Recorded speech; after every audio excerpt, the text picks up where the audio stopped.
Hey, grade 12, we have finished another day. There you go, September 16th. This is our recap for today's class.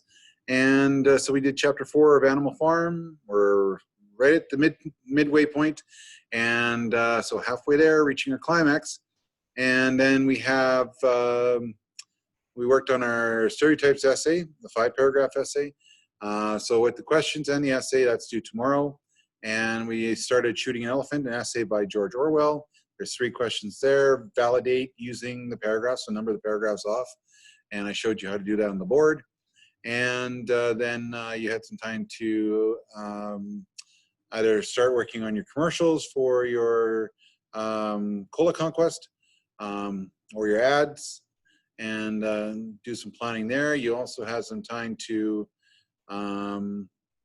maybe work on your research paper, which is due September 30th. And the novel study projects is due October 9th. Okay, so everything's all scheduled and posted on Google Classroom. And you can also watch this video on YouTube. Okay, so let's get to the document.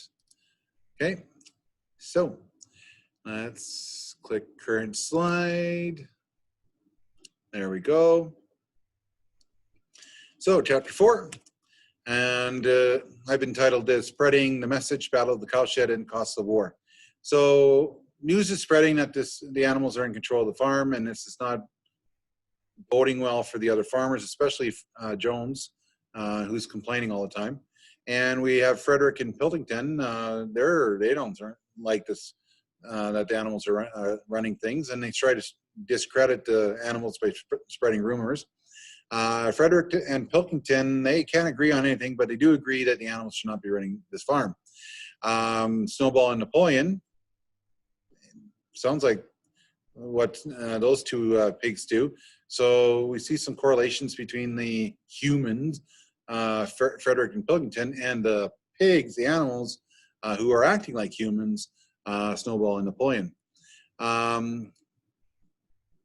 The humans try to reclaim the attack, and they attack. The animals respond in kind, so they have a 5-wave attack: air, ground, retreat, regroup, attack.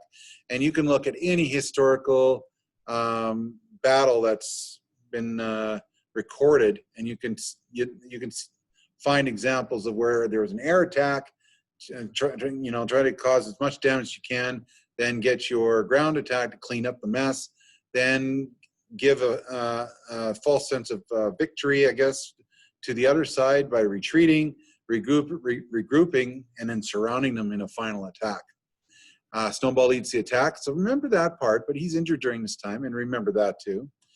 The humans flee and the animals are victorious, and we find out Napoleon's nowhere to be found, but then he comes out making it look like he had been fighting all this time, but he hasn't, and that's going to play an important role later on.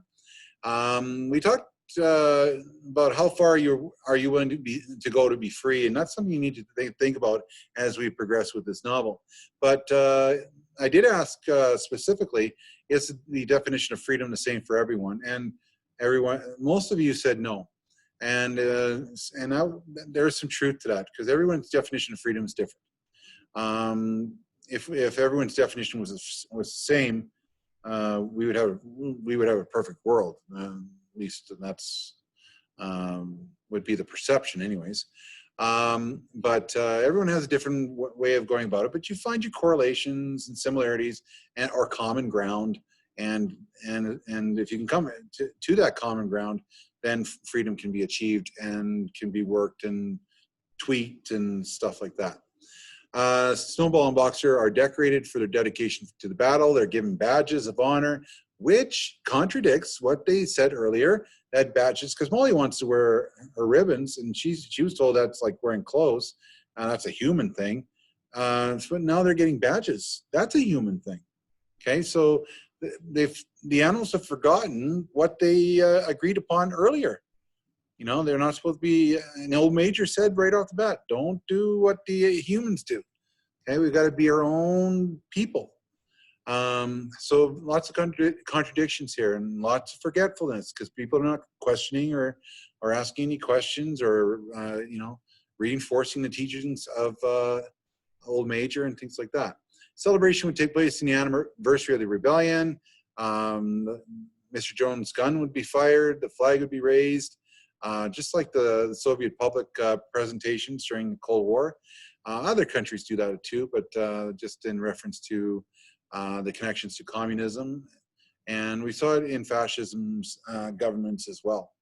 Okay, so that's where we left off for chapter 4. And the other thing I want to bring up is this one, shooting an elephant. So that's on page, let me just find the right page here.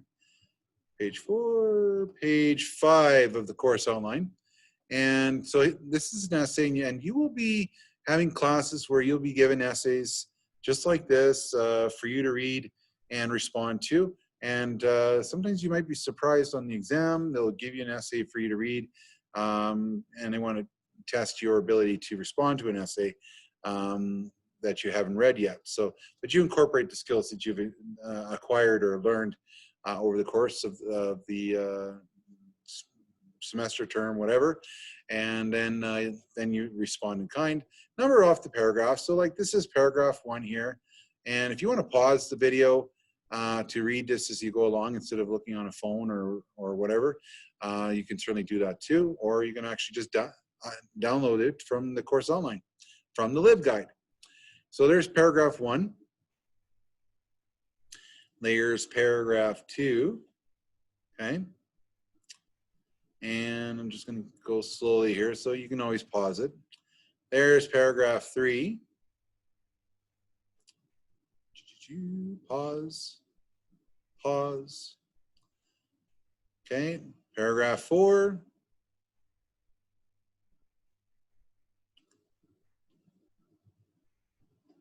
And keep going there.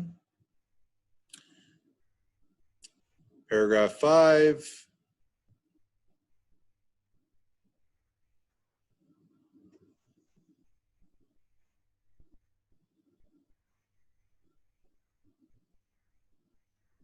Paragraph 6. Paragraph 7.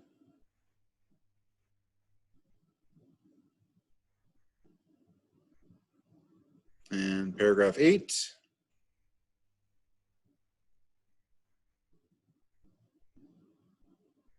Paragraph 9.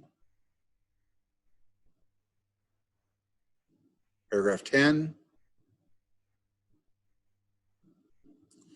Paragraph 11. That's still 11. Paragraph 12.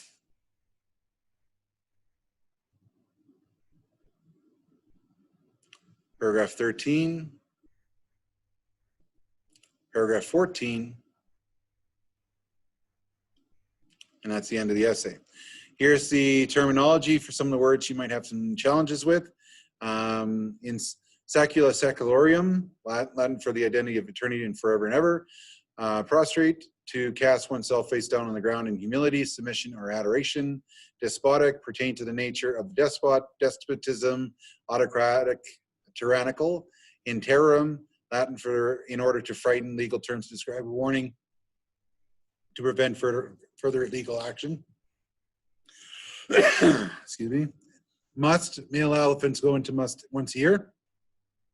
The leak fluid of glands on the side of their faces and their tempers will be very unpredictable. The male is going into breeding cycle. Switch, a slender, flexible rod for disciplining. And sahib, Indian term for sir or master, especially during colonial period when addressing or referring to a European.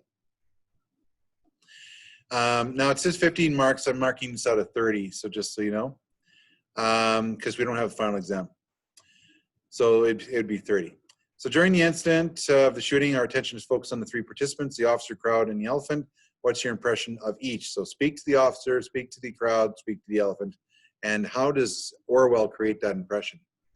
So you make your references there. With whom does your sympathy lie? Is it the officer, the crowd, or the elephant?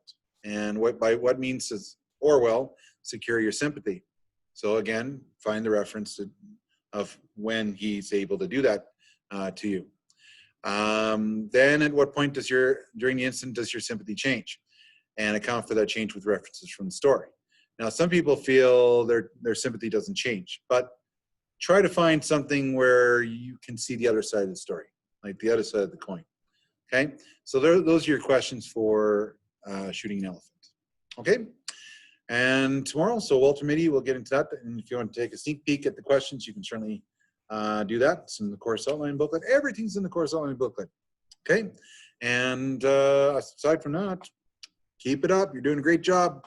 Proud of you, and we'll talk to you later. Take care. Be safe.